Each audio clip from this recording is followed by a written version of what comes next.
They're switching sounds. It's good. Well, two vegans walk into a bar. Neither of them knows what they're doing. Testing. Oh, we have sound! Yes, all right. On at least one.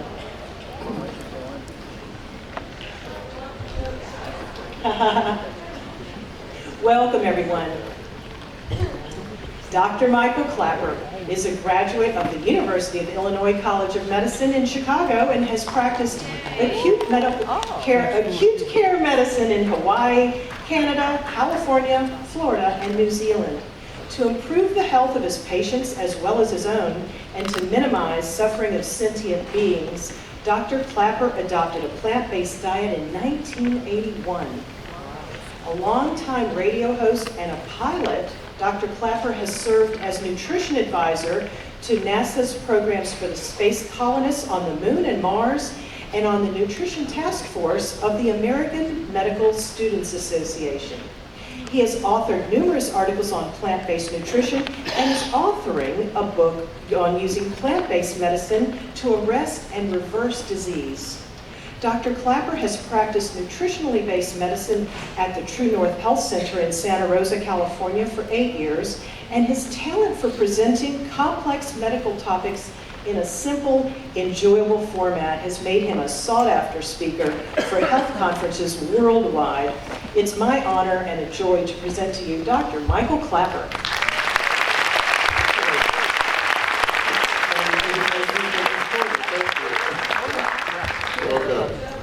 Thank you. Joke. It was a joke. How many vegans does it take to change a light bulb?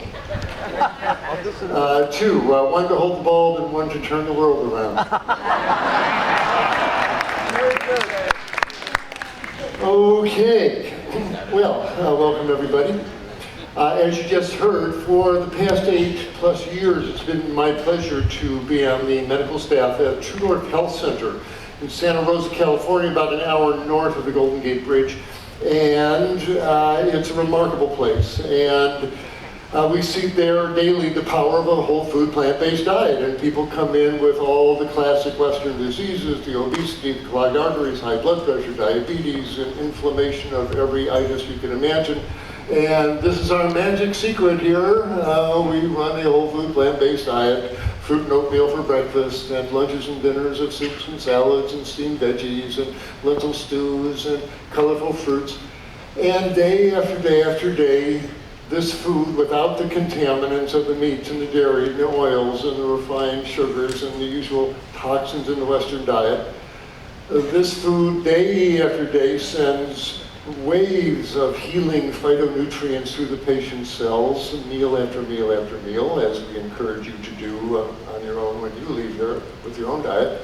And we see these wonderful clinical responses. It warms the heart, the cockles of this old doc. I never did learn where the cockles were in the heart, but his are warm. This is my patient, Ken, lovely man.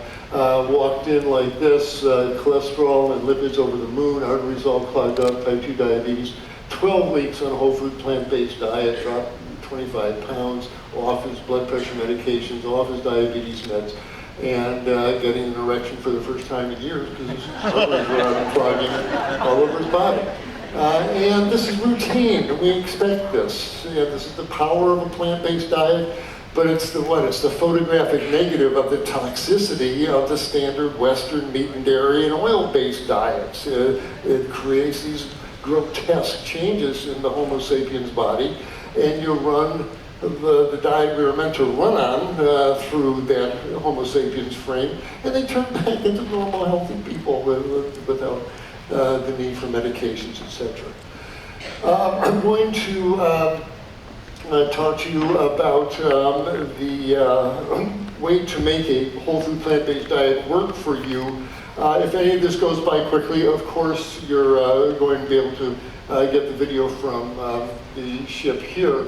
However, I'm only going to give you part of a larger presentation. I invite you to go to my website, drklaper.com, and click on webinars up here.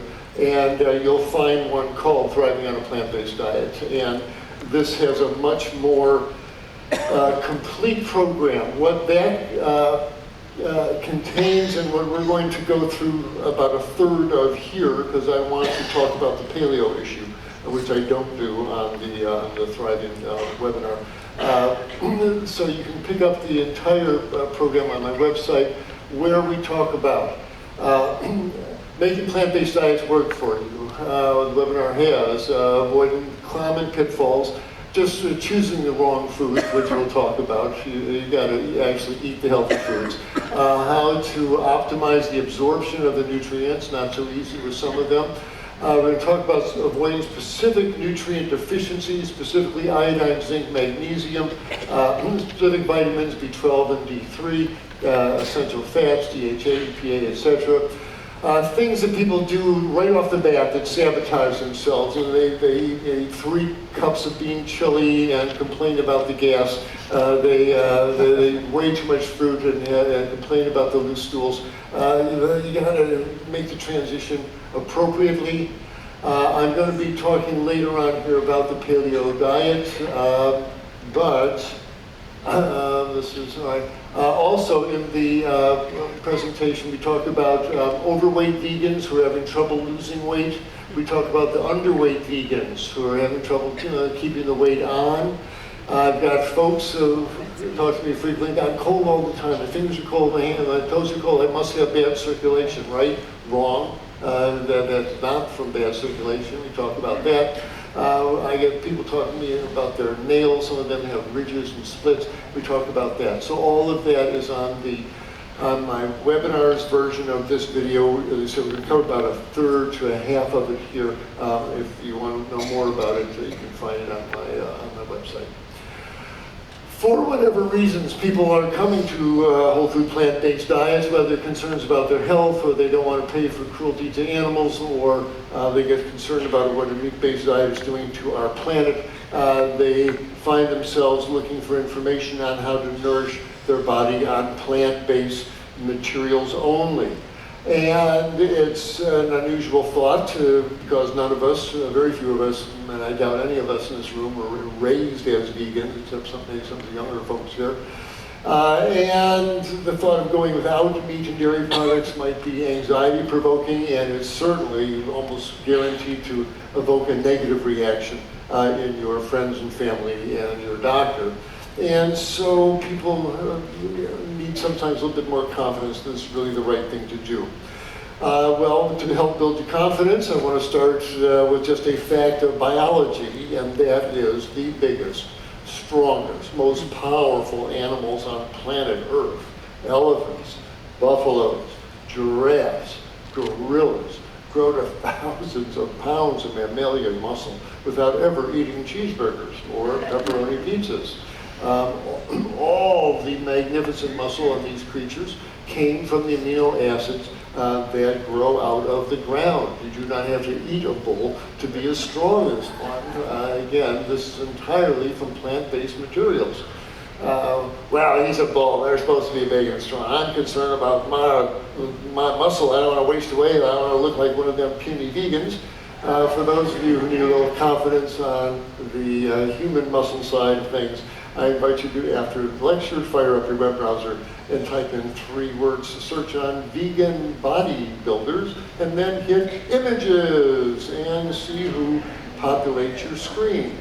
your screen will fill up with images of magnificent people. And I would ask, do any of these people strike you as protein deficient?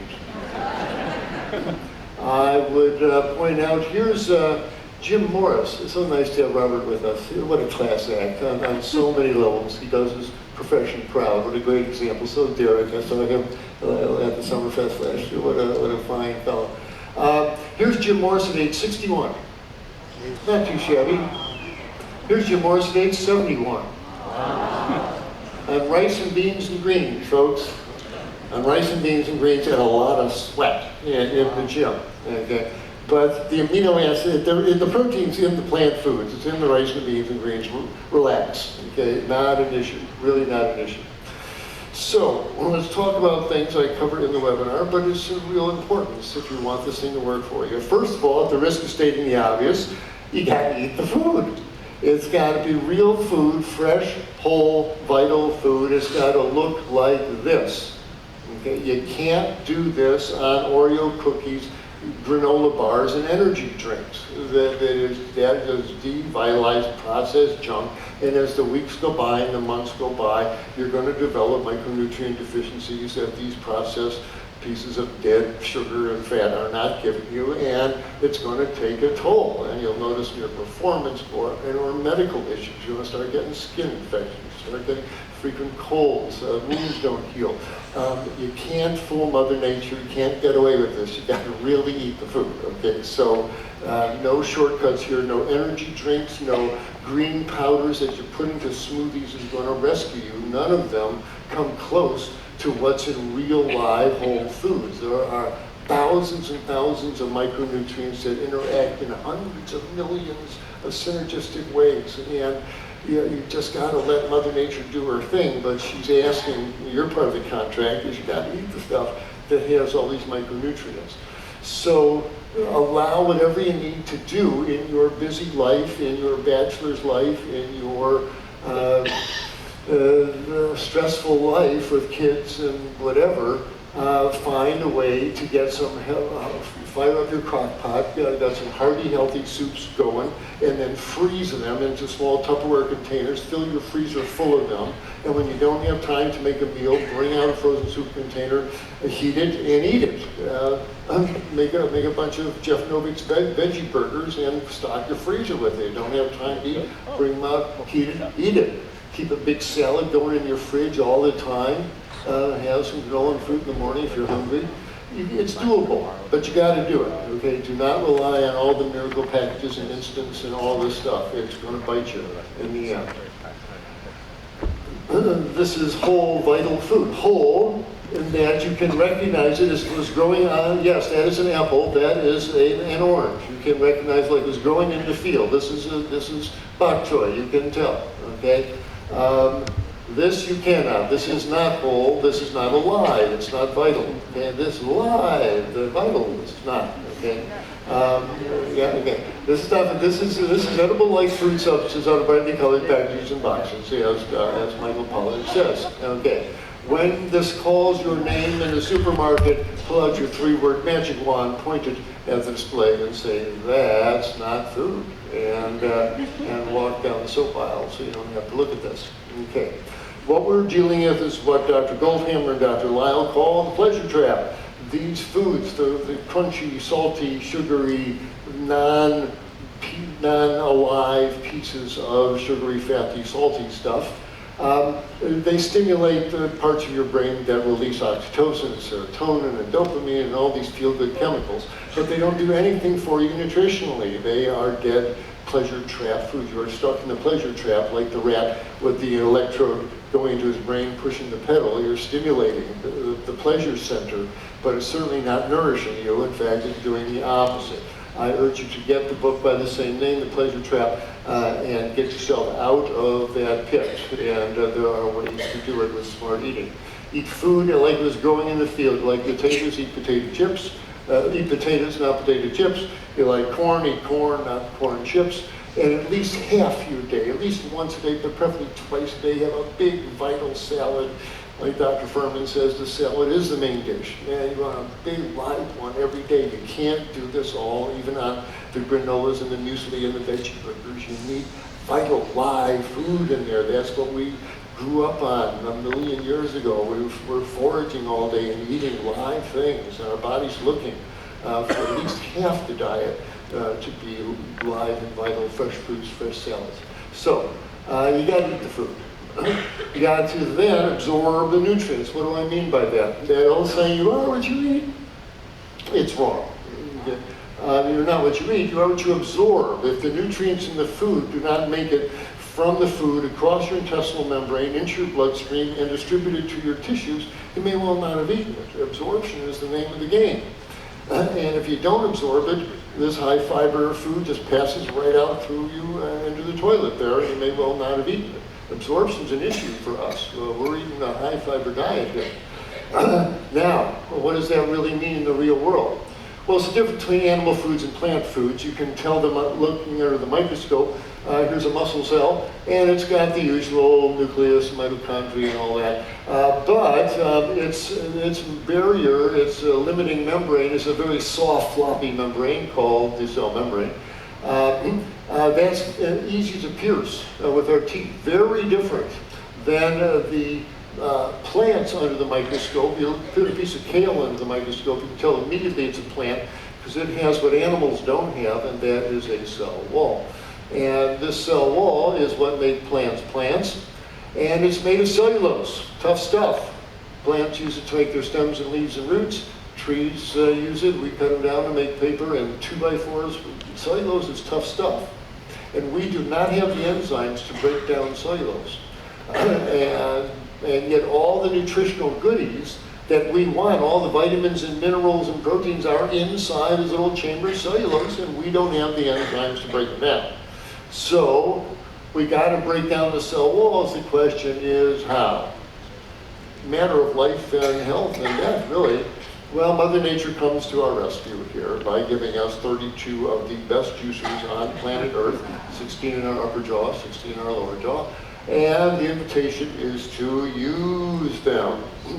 Really, seriously, this is high fiber food. You gotta take the extra 5 seconds with every mouthful to really, like the British say, chew your food to a cream, break it down to a puree, break those cell walls down so your digestive enzymes can get in there so you can absorb the goodies. That is why you're eating it. So I tell the folks at True North, instead of eating and yakking and shelling the food into chews, both down it goes, and then, gee, did I eat this plate of food? Slow down. In fact, better yet, quiet. Focus. You are now an eater of broccoli. Okay? Put a forkful of broccoli in your mouth, put the bloody fork down, make broccoli puree in your mouth before you swallow it, taste it, experience being a broccoli eater. And then swallow it. Okay? And then wait a few seconds there before you pick up the fork again. Slow down, be with every mouthful, eat consciously. But take the time to chew that food to a cream so you can absorb the nutrients. Folks who don't have good teeth, then make up a nice plate of food, throw it in the blender. And we do blended salads, blended soups all the time at the clinic. Works very well. And again, be fully present as you're eating.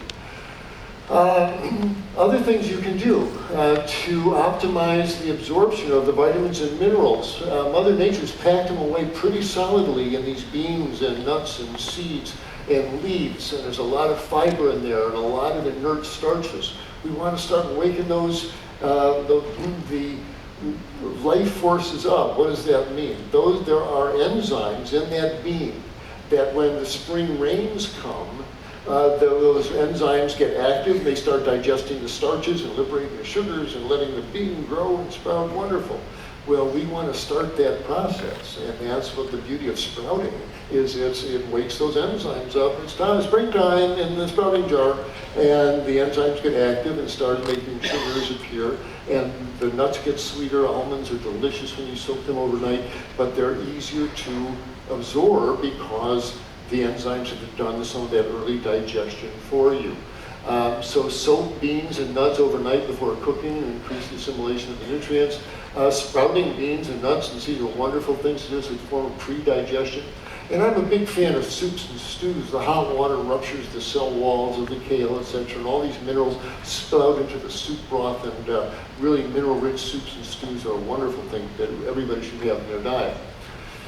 A couple things specifically, iron absorption. You can, especially if growing kids or women who are still menstruating, they're losing iron every month. They want to increase their iron absorption. You can do it with vitamin C. Does that mean taking a vitamin C tablet with your spinach? No. It means if you've got a plate of kale or broccoli in front of you, squeeze some lemon juice over it, and the vitamin C will increase the absorption of the iron. If you're making spinach salad, throw some mandarin orange slices in there. Get that citrus and greens combination going, and you'll get more absorption of the iron by a factor of 6. Zinc can be a tough one for vegans to get, but if you saute your greens with garlic and onions, it's easier to absorb the zinc. Everybody loves that aroma anyway, but it helps mineral absorption actually. And magnesium's a tough but very important mineral to get. If you're cutting up your greens, dice them up, your kale, cabbage, etc. Let them sit on the counter for 5 or 10 minutes. The enzymes ripen, and then when you actually serve them, put some balsamic vinegar on them. This will allow more nitric oxide to develop, the enzymes that create nitric oxide in your artery walls. Iodine is a real issue. And we've all run into people. I tried to be vegan once, and after 6 months, I didn't have any energy. I felt bad, and then I started eating some fish, and I felt great. So I either had a fish deficiency, which I doubt, but fish swim in the ocean, salmon, etc., and they have lots of iodine. And I suspect at least some of these folks, what we're looking at, what they're telling us, is that they develop an iodine deficiency from not having enough in their diet. And that caused a problem in this gland in your neck called the thyroid. It puts out a hormone called thyroxine, and these 4 purple globes here represent atoms of iodine, and so every molecule of thyroxine has 4 atoms of iodine on it, and you need it in your diet. It's serious business. So where do you get it? It's in the soils, and healthy soil, especially if they're plowing seaweed back into the soils, they should, with good veganic agriculture methods. There's not a problem because the root vegetables take up the iodine and the carrots is for you. They should be plowing seed vegetables back into their soil. If they're not, a deficiency can develop here. So one thing to do, and you develop signs of hypothyroidism, fatigue, putting on weight, fluid retention, cold all the time. So what can you do? Well, you can take advantage. These sea vegetables are available at the health food store and seem to still be relatively clean. One of them is called wakame. You get that at the Japanese restaurant. That's one of my favorite ones. I like their salads made with wakame. And you soak the GABA this in some fresh water for overnight or the afternoon, and just put a GABA in your soup or your salad 2-3 times a week. That's basically what we're talking about here. Another one is called arame. There's a darker variety there, and again, you probably run into the Japanese restaurant, and you soak it up and throw a goblet in your soup and salad 2 or 3 times a week. And dulse is another one. So it tastes kind of salty. I like dulse, and again, a goblet in your soup and salad 2 or 3 times a week should easily meet your iodine needs. Kelp is available. Be careful. Kelp has so much iodine in it that if you start taking kelp tablets or you're using actual kelp leaves, you'll flood your thyroid with way too much iodine. You'll cause the very hypothyroidism you're trying to prevent. So that's why they sell kelp in these sprinkle bottles. Just a sprinkle once or twice a week in your salad is enough iodine. And there's another commonly one called hijiki, commonly used. It takes up arsenic from the ocean. Don't be using hijiki for that reason. And as we said this morning in the salt lecture, don't depend on your salt, even if it's sea salt, for iodine, because it evaporates during drying. In the periodic table, iodine is right below chlorine, and you know chlorine evaporates every time you swim in the municipal swimming pool. Well, iodine evaporates in the hot sun, so when they make the sea salt, they evaporate the seawater in the hot sun. Well, guess what else evaporates besides the water? The iodine evaporates, and they wind up with no iodine. And so you need to get iodized sea salt. If you're going to be relying on salt or sea salt for your iodine source, don't assume that pink Himalaya, I'm using Himalayan sea salt, I must be getting plenty of iodine. No, you're not. And you want to get the iodized version of the sea salt. Most multivitamins are way too strong. These vitamins build up to high levels, and all of us guys are backing off of it. Vitamin A gives hip fractures, folic acid gives guys prostate cancer, gives women breast cancer, beta carotene increases lung cancer growth. So everybody's backing off of multivitamins, appropriately so. The only decent one around seems to be Dr. Furman's Women's Daily or Men's Daily. I make no money off Dr. Furman's vitamin sales. But what he did, he got rid of the bad stuff. He got rid of the vitamin A, the folic acid, the beta carotene, toned everything else way down to very modest levels. But he did leave in 4 nutrients that were smart. He left in 2,000 of D, smart. Vitamin K, 30 mics of K2 for make sure calcium goes to your bones, not your artery walls. Here he covers your B12 needs with 200 mics of B12, and here's the 150 mics of iodine from kelp. And 15 of zinc, which is also to be tested for vegans to get. So he gave some good thought to this. And so if you're going to be doing any multivitamin, this would be the one. But again, I'm not a shill for these vitamin company. I have no connection with these vitamin sales, but that's a well thought out vitamin preparation. If you've got one with the same label, use that one. You talk about vitamin B12, also in my Thriving on a Plant-Based Diet presentation on my website, and this is important stuff. Vitamin B12 is really important. It's this beautiful lattice symmetrical molecule with this tail sticking down, and you need it to make your blood healthy. You need it to keep your brain healthy. You need to prevent Alzheimer's disease. You need to keep your spinal cord healthy. It's really important. And if you run short of it, people get dementia and spinal cord degeneration, and anemia is a serious business. And I've seen too many vegans over the years with numb fingers and sore tongues and feeling terrible because they neglected this. Don't neglect it. It's serious business. Why am I showing you this? Because where does vitamin B12 come from? It comes from bacteria that live in the soil. Okay.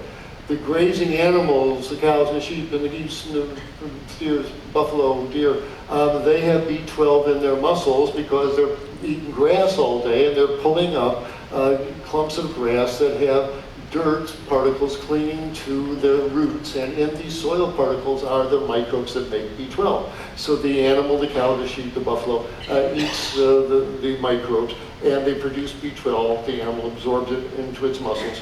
You can shoot the cow and strip the flesh off its bones and get vitamin B12, but the cow didn't make it. There was bacterial B12 all along. Okay? It's important to understand that.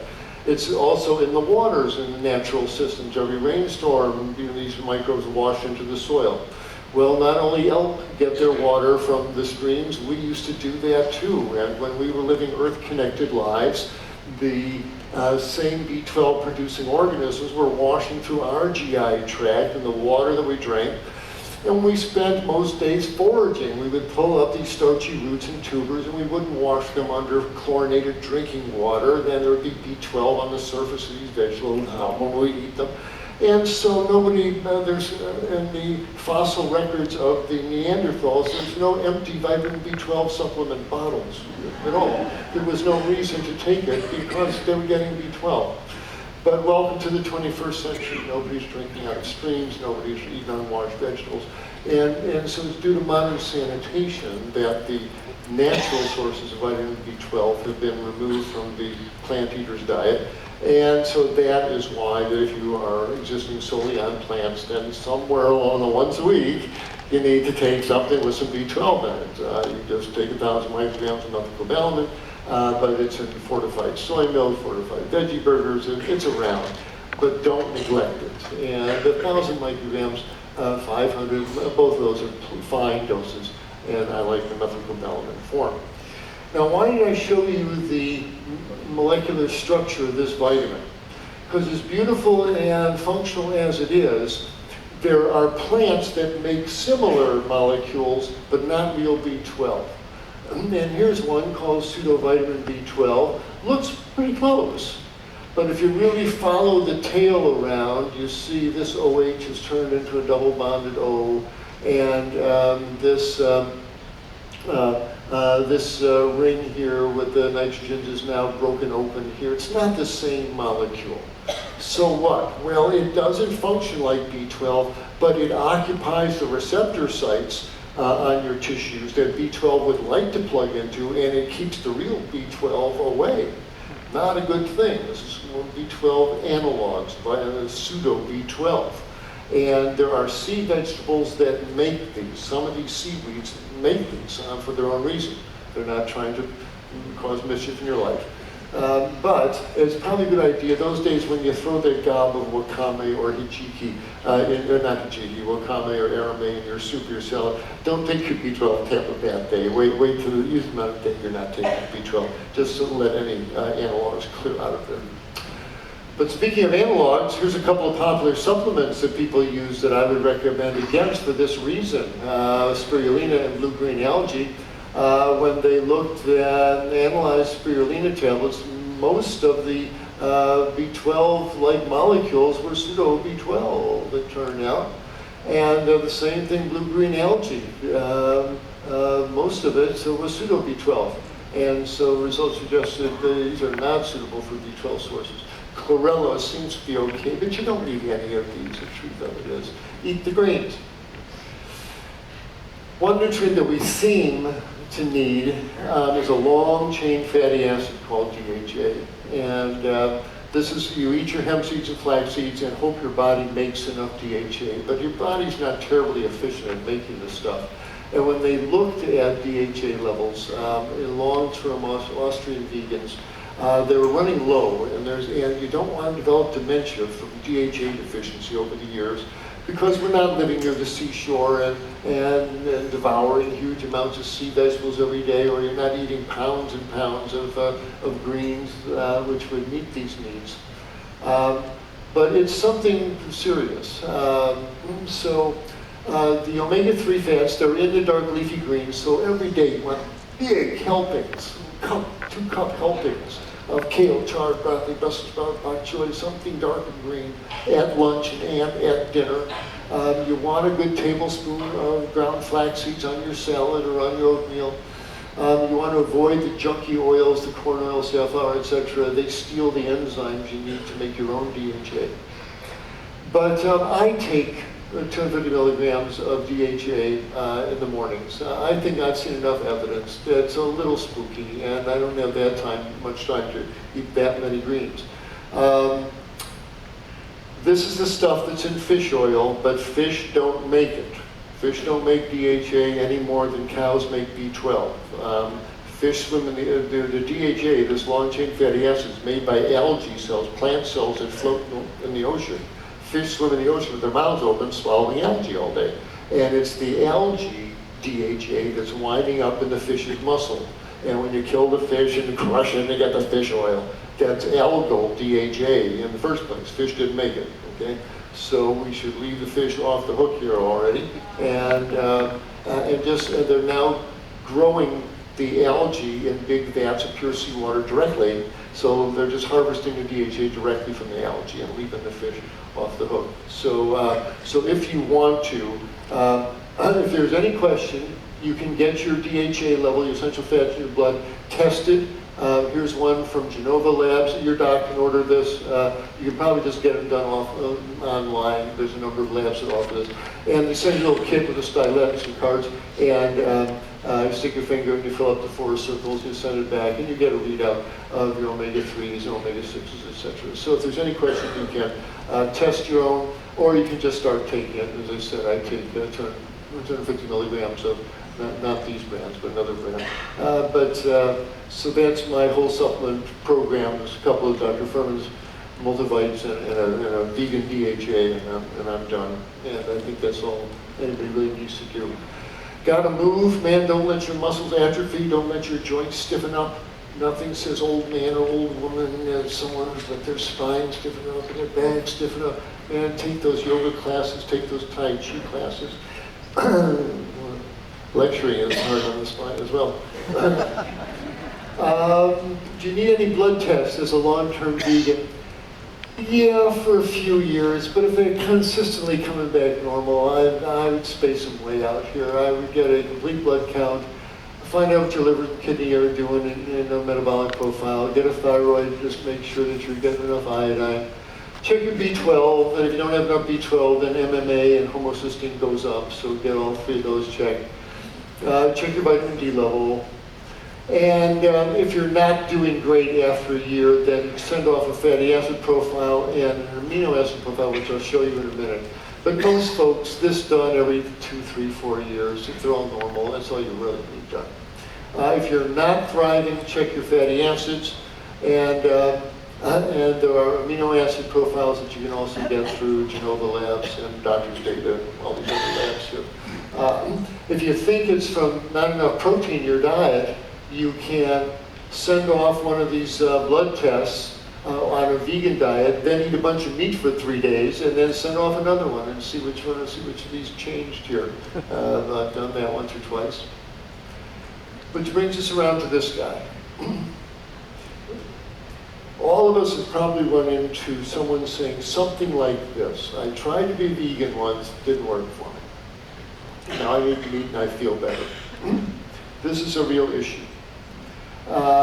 So I'm going to tell you that everything else regarding skinny vegans and overweight vegans and cracked nails and all that stuff, if you're interested in that stuff, go to my website and go see Thriving on a Plant-Based Diet.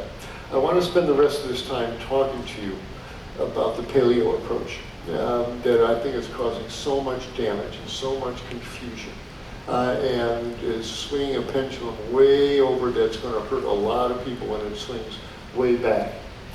Paleo philosophy, if you're not familiar with it, says that we shouldn't be eating anything that our Paleolithic ancestors, the Cro-Magnons and the Neanderthal folks, weren't eating. And the implication, this image that then conjures up the mighty hunter in the front of his cave with a prostrate woman by the hair and a big piece of mammoth meat in the other hand, and about to drag them both into the cave. And this was man at its primitive best. And from this image comes the implication.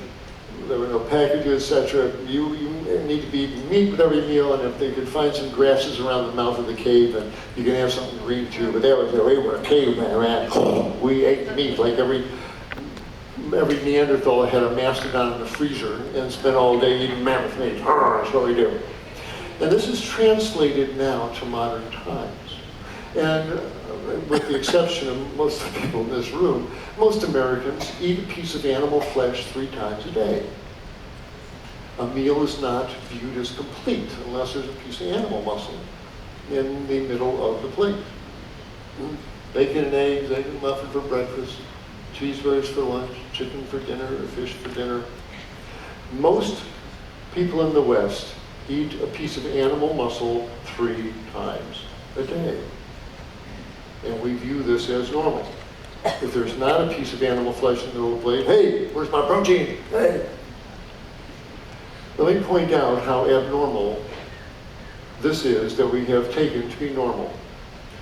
If you think about it, not even mountain lions eat flesh 3 times a day.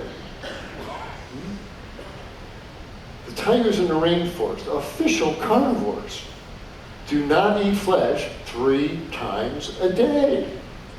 They don't eat it every day. Well, once a week if they can get it. Most days they wind up fasting. They get enough meat. No advanced primate eats animal flesh at all. You do not see bands of gorillas surrounding a gazelle and wrestling to the ground and tearing its flesh. Don't do that. They don't feed their young animal flesh 3 times a day like we do. what is normal here? What is natural? No matter what the paleo folks tell us, in no ways have we become Homo carnivorous. We have not become the carnivorous ape. Our simian, our ape ancestors and cousins have been on this planet for 30 million years. Our bonobo and gorilla cousins are up in the trees right now as we speak, eating fruits and leaves like they've done for the past 30 million years, and like our digestive system has been designed to digest. We did not suddenly mutate 2 million years ago to become the carnivorous ape. Our saliva still contains starch-digesting enzymes. The mitochondria in our muscle cells, still their preferred fuel is glucose. We are sugar-burning organisms, not fat-burning organisms. Our intestines are still 22 feet long to digest high-fiber diets, not the short intestines of mountain lions and tigers. On every level, our anatomy screams herbivore, and if you need convincing, please go to YouTube and see the excellent presentation by my colleague, Dr. Milton Mills, Is Man an Herbivore or Omnivore? And he will convince you 6 ways from Sundays, there's no question, you have an herbivorous body. Now, when the paleo folks hear this, first thing they do, point to their canine teeth, say, aha, what about these? Why were you giving canine teeth if we weren't supposed to be eating animal flesh? To which I say, you want to see human dentition? Here's all 32 teeth and a dental pantomograph. And I see flat, evenly sized teeth, no big fangs sticking down from the top or up from the bottom, flat grinding molar teeth. Canine teeth, if you look in the mirror, you'll see that your canines are shorter than your central incisors. Your canines are shorter than your central incisors. You want to see a pair of canine teeth? Have a house cat open her mouth. If your canines look like this, go into the nearest butcher shop you see, buy a big slab of porterhouse steaks, walk outside, rip off the paper, and have at it, you know? These are canines. Once you've got canines like this, don't talk to me about your canine teeth. You give me permission to eat animal flesh. But you know what? These canines and our molars were superbly designed for where we really got our calories. If you take the time to go to Africa, like anthropologist Nathaniel Dominy did from Dartmouth, and you actually analyze the skulls of the Cro-Magnon and Neanderthals, what you find in between their teeth are starch grains, because that's what got us through. The majority of calories brought into the camps of the Neanderthals and the Cro-Magnons were not brought in by the guys. Most hunts were unsuccessful. Most times the guys came back empty-handed. If they did drag a carcass in, it rotted within days, became toxic, there's no refrigeration. The truth is, most of the calories, when you examine the fecal droppings that are fossilized now, the coproliths, you can tell the massive amount of fiber these people ate. The truth is that most of the calories brought into the Paleolithic camp were gathered by the women. We spent all day gathering roots and tubers and starchy corns and edible grasses and acorns and berries. Once again, the women got us through the tough times. And our teeth are superbly engineered to digest the food that we really ate. This whole mighty hunter mythos is a mythos. It didn't really happen. We barely eat through the winters, eating the gathered up starchy roots that the women gathered. Well, I got some problems with the paleo diet as a physician. Not only do I not think it's based on any real science, real anthropological history, but as a physician, I got some concerns, and you ought to know them if you are dabbling or even thinking about it with this diet. First of all, you're going to be running on fats as your main fuel. Fats are not clean burning like sugars that leave your body in carbon dioxide in your breath and water in your urine. You burn fat, you're going to wind up with acidic molecules like acetoacetate, beta-hydroxybutyric acid, and acetone. So that makes burning fat a chronic acid load for the body to deal with. This is hard on the bones. There's a good chance these folks are going to wind up with low bone density. It's hard on the liver. It's hard on the kidneys. These folks, with all this animal flesh, are eating a huge amount of DNA that turns into uric acid. And these folks are going to have a nasty incidence of kidney stones and tophaceous gout. High protein diets are toxic to the kidneys. Ask any nephrologist worth his tofu when he has someone coming in with kidney failure. The first thing they do, you put them on a low protein diet. Those amino acids slamming into the kidney glomeruli hurt it, including these protein powders, including the vegan protein powders scare me. They're not natural stuff and they're hard on the kidneys, but these folks are eating a high protein diet year after year after year. Your house cat's kidneys can handle it. We Homo sapiens, it's a ticket to the dialysis machine. Then we got a molecule called carnitine. This is a real issue. The food we eat determines the microbes that live in our gut, the microbiome. If most every meal is based on a piece of animal flesh or hen's egg, then in the muscles of these animals, you're eating a lot of a molecule called carnitine, and in the eggs, you're eating choline.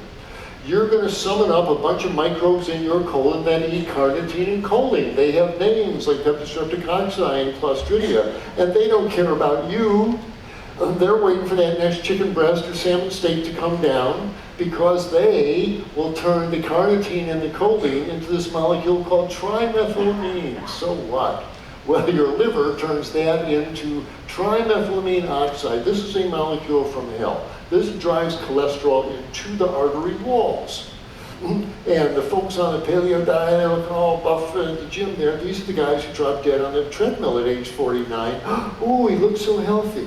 But what was happening inside his arteries? He was aging himself badly.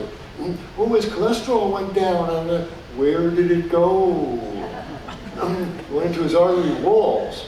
This is, your house cat will never develop this. The mountain lions never develop this. But we don't adapt to a flesh-based diet, and this is one of the sequelae. Then we've got a lovely molecule called endotoxin. What's that? Sorry for one slaughterhouse picture here, but there's a reality here, and that is all meat comes from the slaughterhouse, even organic grass-fed beef.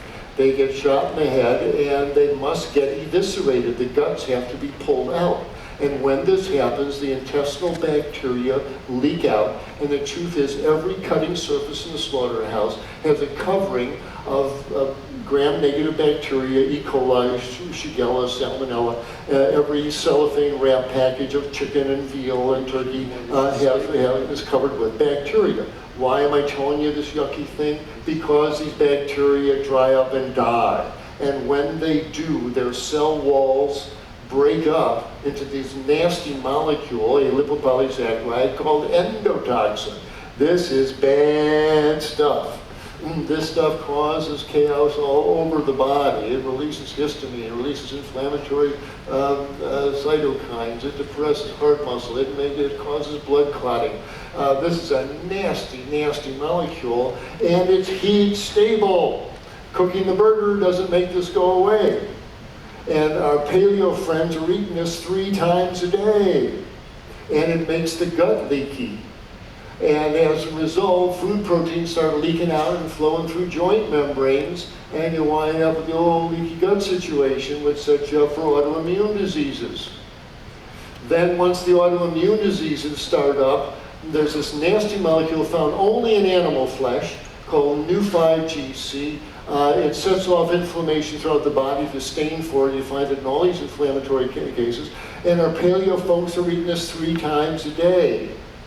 And there's no question, it's a nasty sialic acid that causes a lot of problems. High-fat diet, as Dr. Barnard's been telling us, clog up your insulin receptors and make you insulin resistant, and the intramyocellular lipid clogs up insulin receptors, and these folks are eating a high-fat diet and think it's a good thing. They're creating type 2 diabetes. And the very act of cooking animal flesh causes free radicals and nitrosamines that set off colon cancer, inflammatory bowel disease. Someone said, Doc, I want to cause a colon cancer. How can I do this? Simple, pack your colon full of meat 2-3 times a day. Let that rub on your colon wall for decades. See what you set off in there.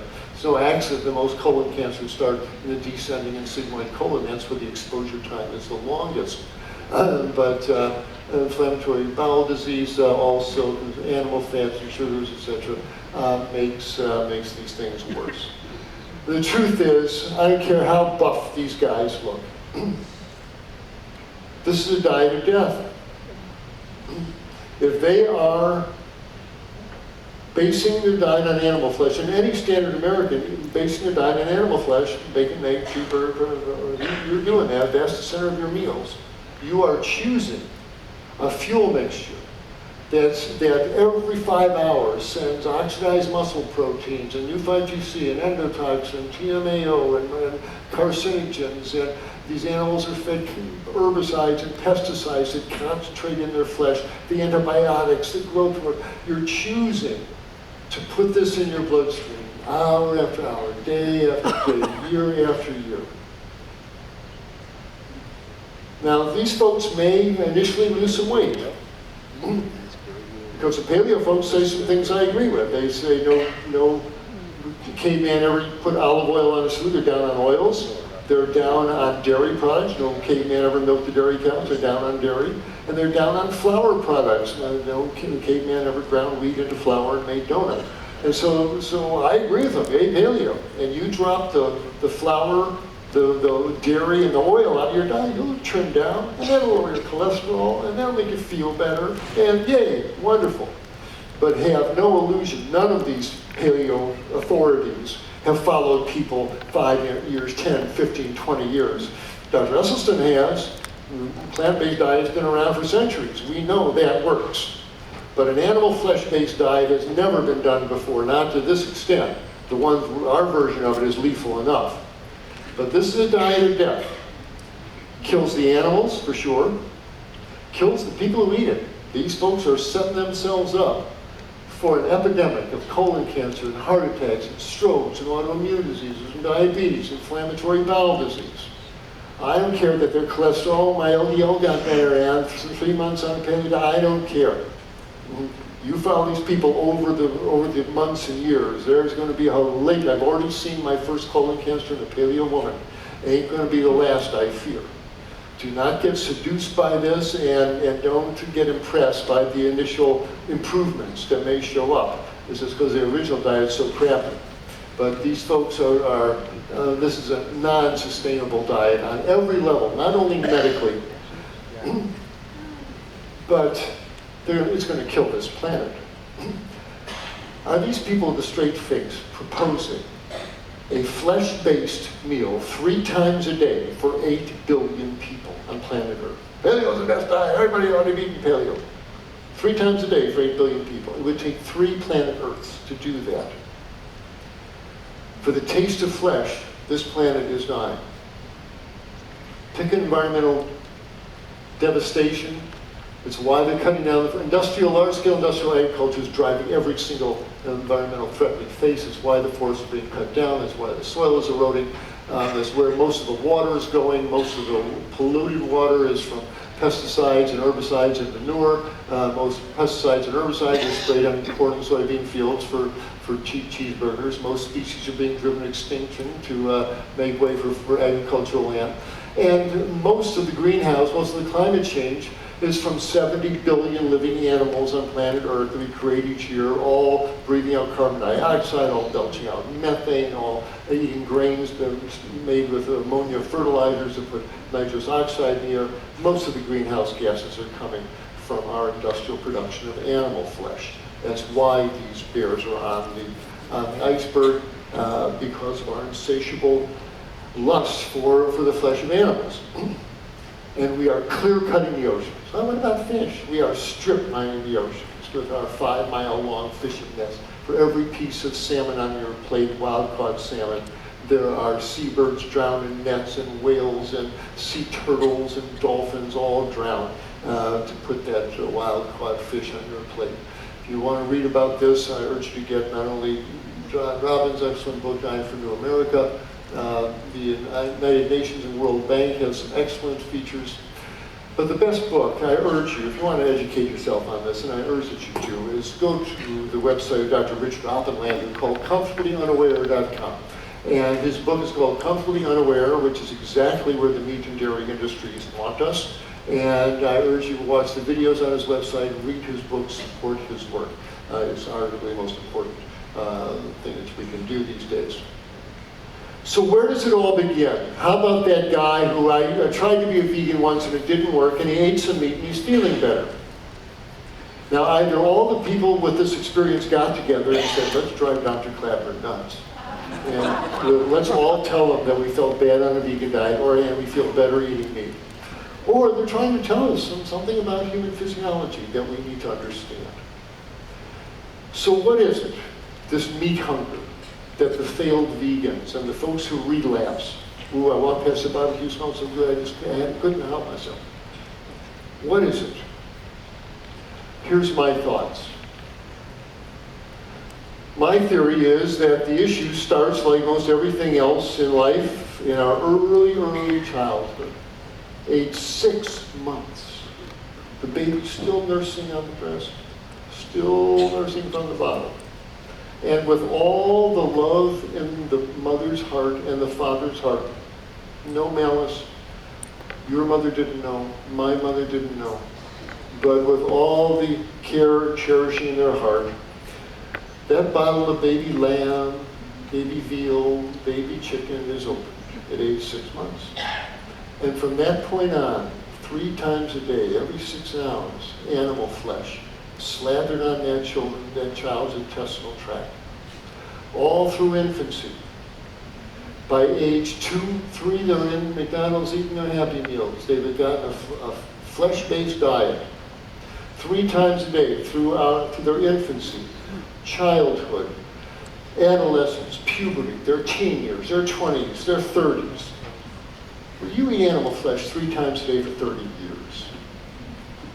Don't you think your body's going to adapt to that fuel mixture? It's high in fat, high in protein, low in fiber, high in sugar. Well, your intestinal mucus will be the best. It will set up to be the most efficient absorbing nutrients out of this high fat, high protein, high sugar food stream. Your liver enzymes will set up to be the most efficient dealing with this high fat, high protein, high sugar food stream. The intestinal microbes will certainly have a habit of dealing with the particular flesh-based food stream. The body will get a metabolic set.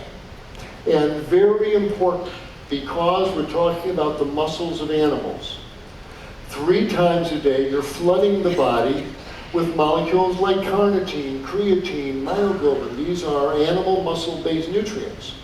Your body makes carnitine and creatine, myoglobin, etc. But if it's coming in 3 times a day pre-formed since childhood, what do you think this child's genes are going to do?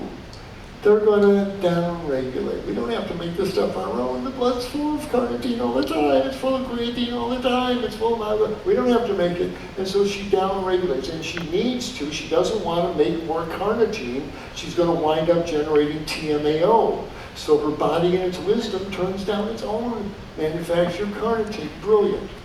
But for 30 years, she has been eating carnitine 3 times a day. And I'm not saying we should go out and buy carnitine tablets. That's just shorthand for hundreds of muscle-based nutrients that you can make yourself, but get down-regulated if you introduce this into an infant's metabolism. Then, what happens? At age 35, you see forks over knives. You go take a cruise like this. The plant-based life goes on. And this person, who now is physically dependent upon these nutrients, they adopt a plant-based diet, and suddenly they've done a 180-degree turn on the food stream. Instead of high in fiber, instead of low in fiber, it's high in fiber. Instead of high in protein, low in protein. Instead of high in fat, low in fat. Instead of high in simple sugars, low in simple sugars. And all those muscle-related nutrients, gone. Poof, overnight. Now you got to make your own, right now. Gear up your enzymes, got to do it your own. Most people can do it, but some can't right away. Might take some folks 3 months, 6 months to gear up their enzymes. And during this time, they'll feel it. They'll draw down on their own stores, and they don't feel so great. And then they eat some meat, and all that preformed garden ingredient and all that stuff flows to their tissues. Oh, I feel great. I'm a carnitine, I'm a carnivore, I'm a paleo, vegan, vegan, man, I need my meat. And in his experience, he does. But what are we watching? This is not normal human physiology. This is an acquired dependency that was created by feeding a human infant the flesh of animals 3 times a day since infancy. You can create someone with a dependency on this, so what? You can create one with a dependency on heroin, a lot of molecules. But don't think this is human physiology. Because you know who doesn't get meat cravings? The people who've been raised as vegans since birth. I'm now old, I've delivered 3 generations. I've delivered myself, delivered babies, and watched them grow up as healthy, strong vegan kids, and they marry other young vegan folks and have vegan kids on their own. Their mouths don't water when they walk past a barbecue. They're not thinking about steaks and chops. They eat plants. They are a different physiologic creature. So, in my opinion, what we're watching is an acquired dependency. This young woman, if she continues to eat a whole food plant-based diet, should never become obese. Her arteries should never clog up. She should never develop high blood pressure. She should never develop type 2 diabetes. These are the standard diseases from eating a flesh, dairy, oil-based diet. It's the food, the plaque in my office says it. It's the food. It's been the food all along. You know, that's the place to look. Now, some folks are going to take them some time to gear up. There's like turning an ocean liner, and some folks may take them a few months to get on the plant-based bandwagon. That's okay. Some people may require longer transition time, some many months. It's all right. No fingers wagging.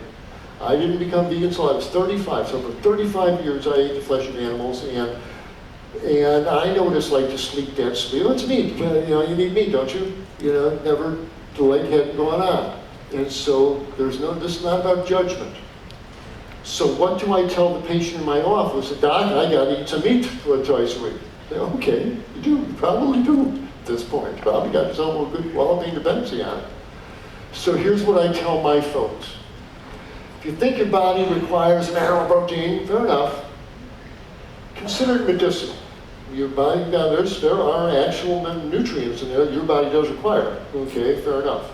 You're not eating a 16-ounce porterhouse because you like that juicy taste. You should treat animal flesh like a very expensive vitamin tablet. It's toxic in large amounts. You don't eat handfuls of multivitamins. Don't be eating big slabs of flesh. I tell them find the smallest amount of animal flesh you think your body got, about the size of a deck of playing cards. Produced in the least injurious way. I don't know what that means, especially as far as the animal goes. And consume it as seldom as you can. A little piece on Monday, coast on that Tuesday, Wednesday, Thursday, Friday, until you think you may need some more.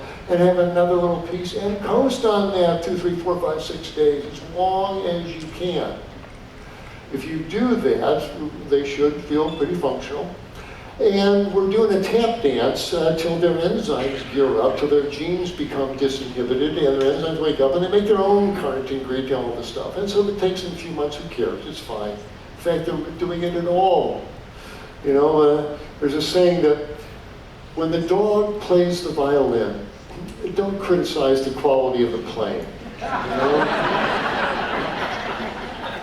I think it's playing it all. It's wonderful. You know, and Doc, I have any choice, but fine, great. Because what happens if they're making a sincere effort, you see them back 2 months later, well, only once a week, I had some on Sunday night. Okay, fine. You see them a few months later, no, I only had it twice last month. I'm doing it every other Sunday now. And you see them a few months later, we stopped buying this stuff. No, not even appetizing. And it fades out of the diet as their enzymes gear up. So, I urge people to work towards excluding it altogether. If someone eats animal flesh more than a few times a week, if you eat animal flesh more than a few times a week, and certainly if you eat it more than a few times a day, it's not, because your body needs some animal protein. Because you like the taste of flesh in your mouth. And it's an expensive and dangerous habit that threatens not only the health of that person, but the future of all of us who care about life on this planet. We got to go from our current animal-based diet to a plant-based diet. What are we having tonight? Having bean burritos, having lentil stew, having veggie burgers tonight. There's a whole world of plant-based cuisine when you adopt this strategy. The changes are stunning, what we see. And the obesity melts away, and the arteries open up, and the high blood pressure comes down, and the diabetes goes away, and the joints stop hurting, and the psoriasis clears, and the asthma stops wheezing, and the migraine headaches go away, and the psoriatic arthritis stops hurting, and they've turned back into normal, healthy people who don't need the services of people like me. When I talk to folks at True North, I say, it's wonderful you're here. I don't want to see you people again. I want to see you in two places, and the health food store and the bike path. That's the only place I want to see you. And again, my friend Ken really responded well. We've seen big changes before. We've got to change everything, and it starts with your buying habits. It starts with as you're pushing that cart down the aisle, what you're putting in that basket is what's going to determine your health and the economy, and what you order in the restaurant. Because every time someone turns to the waiter or the waitress and says, I'll have the beef, I'll have the chicken, I'll have the veal, I'll have the lamb, your children's world gets a little hotter, a little drier, a little deader.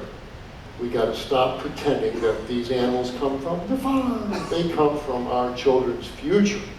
Every child I see in a stroller, I feel like running up and apologizing to for what we have done to their futures and their lives. And the one thing we can do is to eat a plant-based diet, have it become the norm. We've got to make eating flesh as uncool as smoking cigarettes and wearing fur. And the young people have to be saying to each other, and they are starting to now, you still eat meat, still doing that, man, that's so uncool. And that's the change that's going to happen. And now Tyson Chicken just bought a 10% interest in Impossible Foods and Beast Burgers. They see the handwriting on the wall. The animal industry's days are numbered, but we have to make it the norm. And what we have seen in our lifetimes, when I grew up, the Berlin Wall was going to be there forever. Boy, this was a symbol of intractable power. But 30 years of trade with the West and blue jeans and Beatles music, and it came down in a weekend in 1989. And we were just in Berlin last summer, Elise and I, and what a hip place to be a vegan. They got vegan department stores, vegan restaurants everywhere, and it is so fitting somehow. But if Germany can change, certainly we can. There's lots of good changes to be had. So I'll invite you to go to my website. I've got an article called My Problems with Paleo, and if you want to read basically what I just told you, that's on my website as describing on a plant-based diet. So that is the major thing I wanted to share with you, but I think with a little luck that we've got a few minutes for questions. Someone have a microphone here? Okay.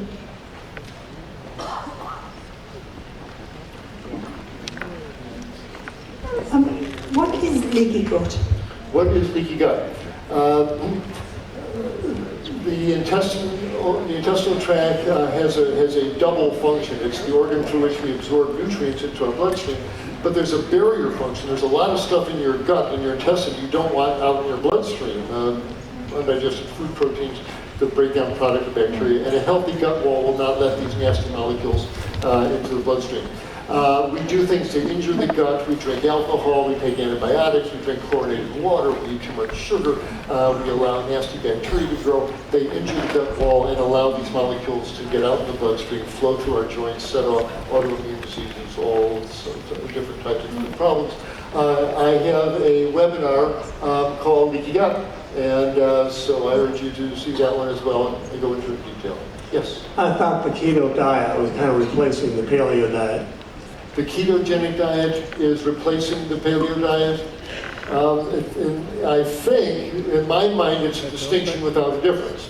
If they want you to stay in ketosis month after month after month, this is a recipe for metabolic disaster as far as I can see.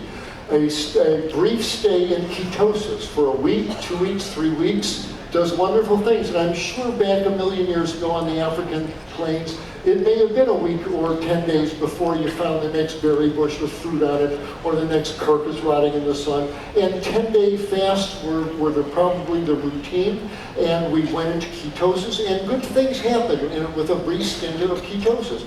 It cleans you out on a cellular level, it turns off inflammation, turns off cancer growth. Cool.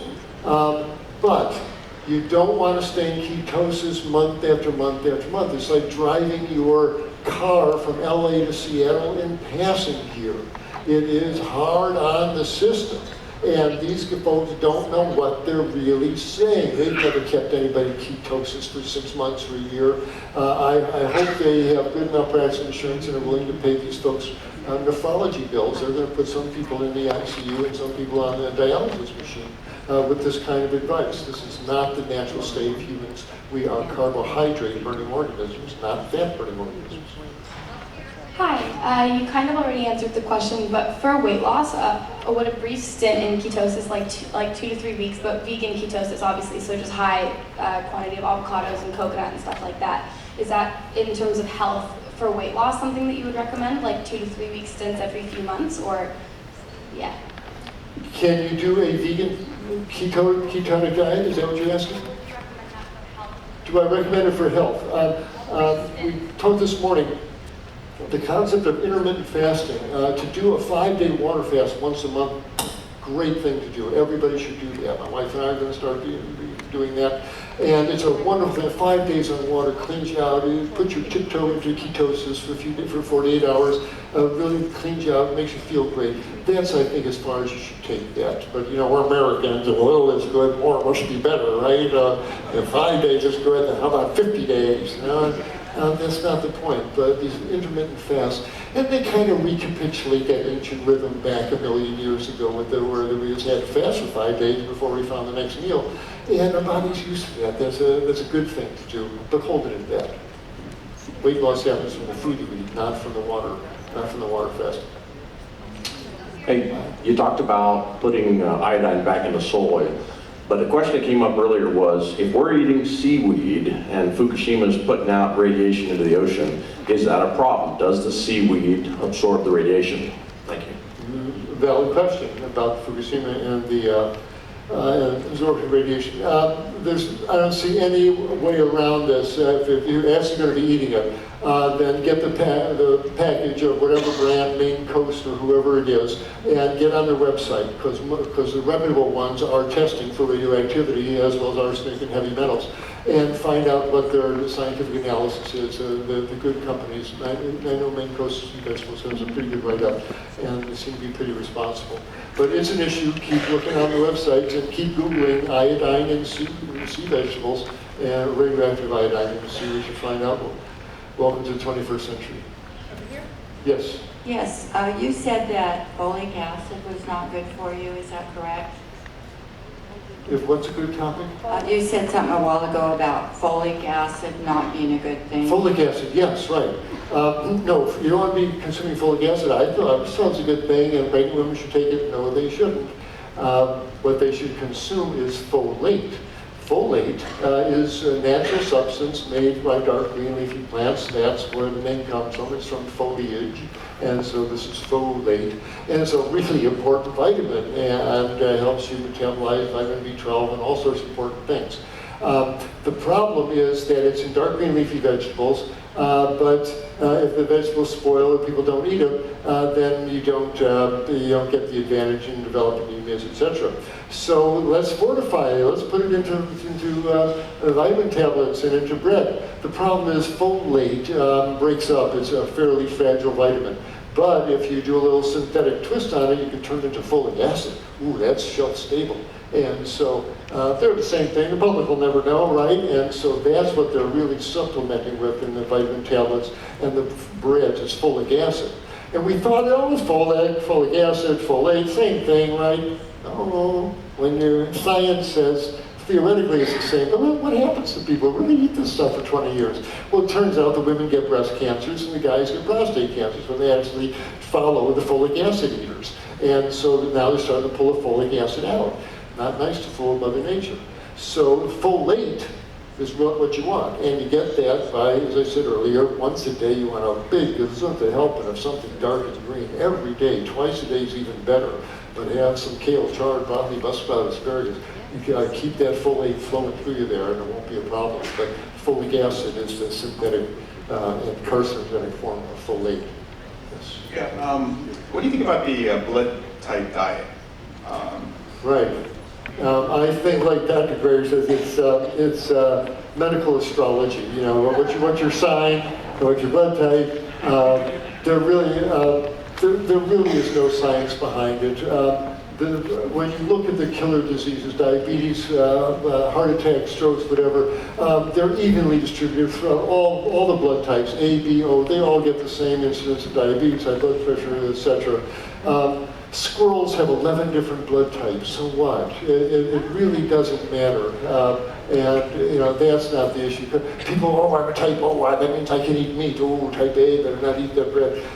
It's silly. And if you, and I wrote a long article on this, if you do a Google search on Klaper and blood type diet, you'll see the article that I wrote on it. Yes. 2 questions, please. First on iodine.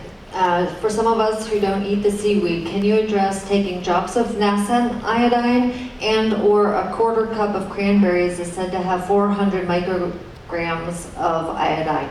Second question, to your point about the bonobos eating fruits and leaves.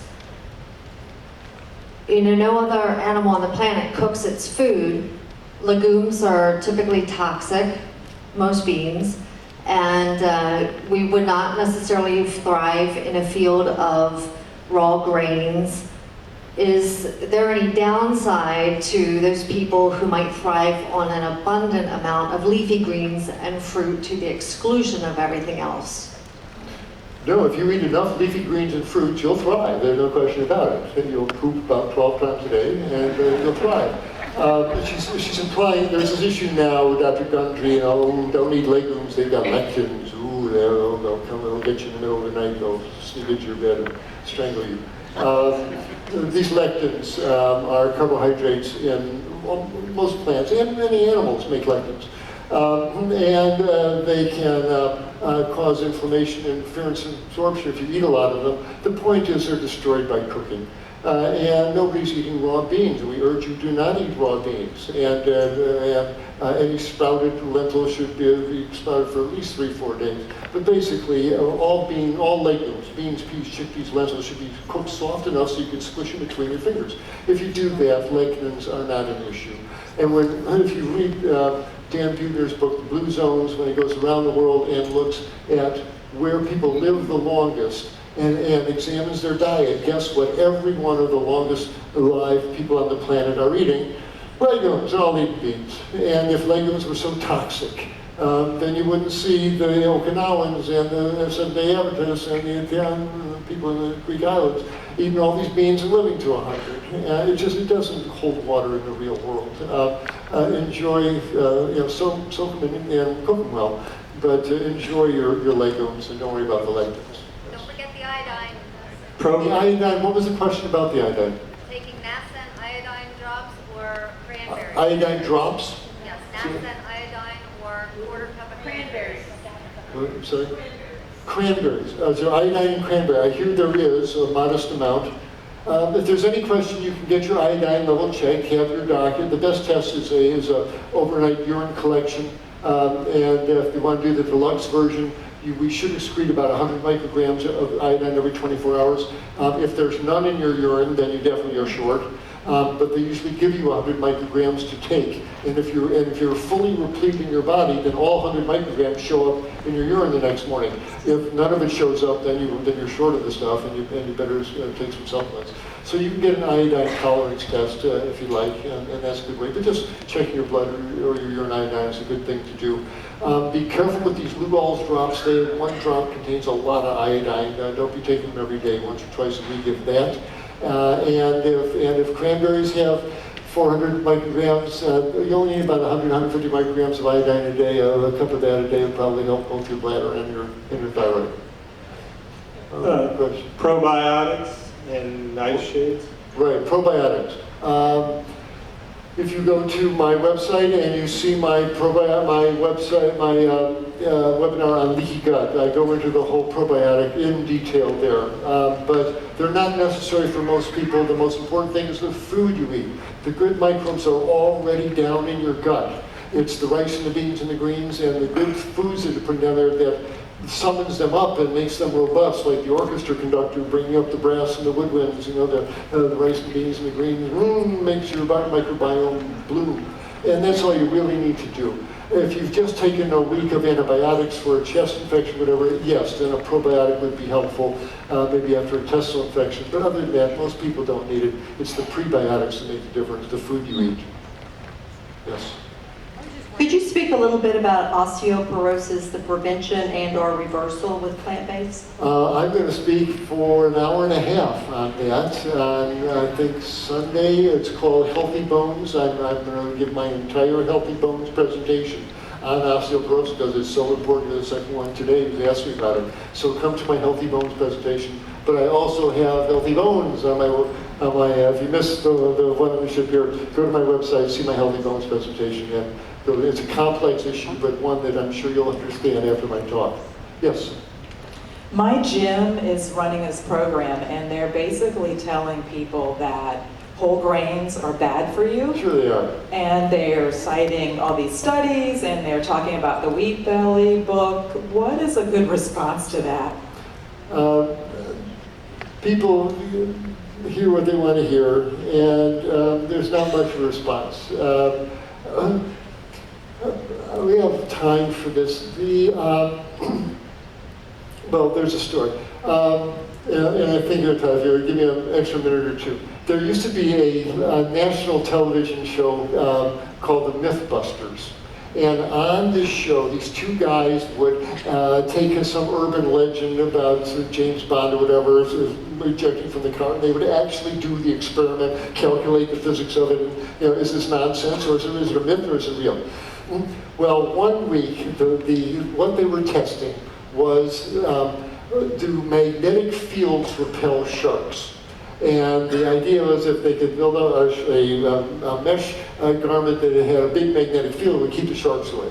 So they were going to test it in 3 phases. One, they had a big long tank, about 40 feet long, shallow, about 4 feet of water. And they had a little shark in there. They took the shark, and they took a big industrial bar magnet, and they grabbed the shark behind the gills there, and brought the bar magnet in there. Oh, the shark didn't seem to like that. Oh, he moved his head all around, and didn't like that.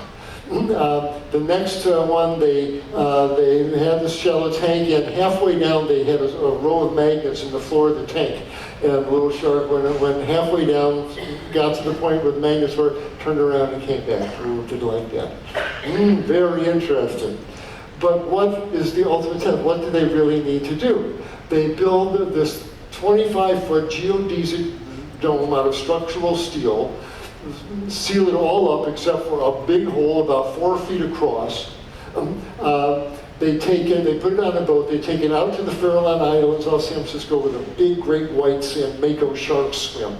They packed that big hole the whole dome full of herring and mackerel, and they lowered it down with cameras on it. And they put big magnets around the mouth of the opening. Big magnetic field there. And they put it down and about 40 feet down and watched what would happen. Well, what do you think happened? It took about 90 seconds, and this 20-foot great white comes in like a freight train. Just slams his head into the hole there, just cleans out 2/3 of the mackerel and leaves. And then this 18-foot mako shark comes in and comes like a semi-truck and cleans out the rest of the fish and it goes. That's the only thing that mattered. Okay? Whether you can do these demonstrations, this diet makes the LDL go down. This one increases your CoQ10. When you follow people on for 20 years, who's still alive? Who's had strokes? Who's had heart attacks? Who's survived on this diet? Don't tell me that the LDL and their small particle size, that's just making the shark's head wiggle. And these are all just little signs. Interesting.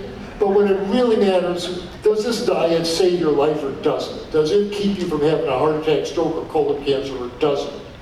These people have no data. Nobody's done this. This is all a big experiment. It's all confabulated. Well, when something seems right to sell my book, eat right for my bank book.